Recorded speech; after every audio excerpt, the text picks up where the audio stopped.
there's a huge amount of uncertainty again and anxiety around what does the workplace look like? And what does it look like when I now start taking public transport?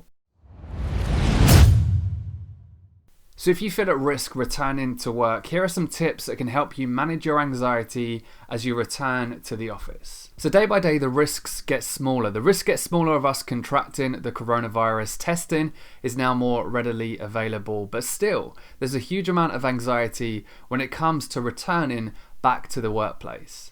And the way that we see it is when we started to slowly adapt into lockdown, there was a huge amount of anxiety, there was a huge amount of panic, a huge amount of anxiety around it because it was something that was very different. We're now working from home. We don't know what the future might hold. But now we've been almost in this comfort zone, almost in this bubble for a while now, and now it's all slowly opening up. There's a huge amount of uncertainty again and anxiety around what does the workplace look like? And what does it look like when I now start taking public transport? But that anxiety is completely normal. That anxiety is something that we're seeing a lot of at Every Mind at Work when it comes to the employees using our platform and also the businesses that we're partnering with during this time. But in this video, we wanted to share some tips with you to help you manage your anxiety as you return back to work. Tip number 1 is to be prepared. Make sure you stock up on PPE. So making sure that you've got enough face masks, hand gel, wipes. When we're struggling with anxiety, we feel like sometimes a lot of what we're trying to control is out of our control. So really in this situation, we need to do all that we can to make sure that we're planned ahead in advance. And that will help, of course, manage our anxiety, our uncertainty, our worry as we're moving back into the workplace. Making sure you educate yourself on the guidelines that are being provided by the government, but equally as well, the guidelines that are being provided by your organization. Making sure that you know them, that you're prepared for when you go back to the workplace can help ease the anxiety. Tip number 2 is to let your employers know that you're struggling. Let your employers know your concerns. And I know that sounds easier than it might be to actually action. I've been there myself, struggling to tell people about my anxiety. But at the same time, it's something that we need to do. We need to be honest. We need to be transparent. We need to let them know our concerns, because if we don't vocalize them, anxiety is invisible, right? No one's going to know how you might be feeling. So we need to talk to potentially a colleague, it could be your team leader, it could be someone within the organization, HR, it could be, of course, maybe a mental health first aider if your organization has them. Be honest about how you're feeling, vocalize it, make sure that they know your concerns, so then they can, of course, try and work towards addressing them.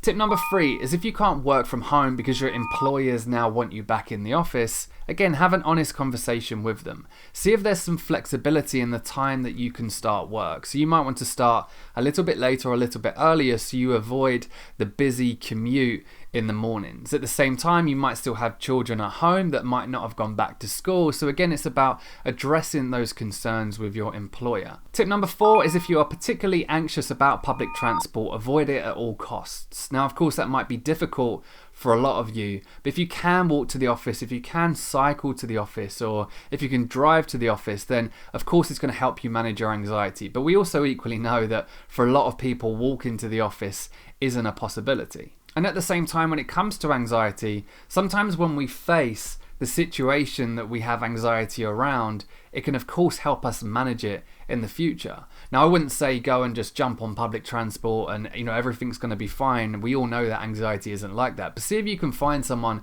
to help support you as you transition back into public transport. Could it be a colleague? Could it be a family member? Could it be a friend that maybe goes with you for the first couple of days on public transport to make sure that you're okay? And then you can slowly start to transition back to you obviously taking public transport on your own as you're getting a little bit more used to it. I think even personally for me, I haven't used public transport since lockdown, and I know that the unknown of what public transport might look like and how I might feel is causing me to have some anxiety around it as well. So as I would say, sometimes we have to face that. Sometimes we have to try and transition back into it. And we have to know that we're not alone. We can get a friend, we can get a family member, we can get a colleague to try and maybe come with us for the first few times to make sure that we can manage our anxiety during it. Tip number 5 is to focus on your breathing.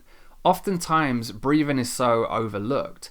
But breathing has a massive impact on us dealing with anxiety, on us dealing with panic. And it could be as simple as using some techniques that we often recommend. It could be box breathing, or it could be breathing in for 4, holding for 2, and then breathing out for 6. It's really about focusing your attention on your breath, slowing your breathing down, breathing a lot deeper. And that can start to slowly calm you down as well. Now, of course, breathing techniques aren't going to make your anxiety disappear forever, but what breathing techniques are a really good tool that you can utilize to ground yourself in the moment, to be able to deal with that panic, to be able to deal with that anxiety when you're experiencing it right there in the moment. And then the final tip is one that we always reiterate here at Every Mind at Work, is that you are not alone.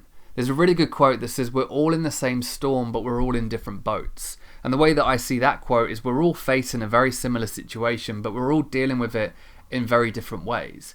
But equally, when it comes to anxiety around returning to the office, I've shared that I myself has some anxiety around. There are so many others that are experiencing it as well. So really just reinforcing it to you that you are not alone. Do not judge yourself for the anxiety that you're feeling right now about returning back to the office.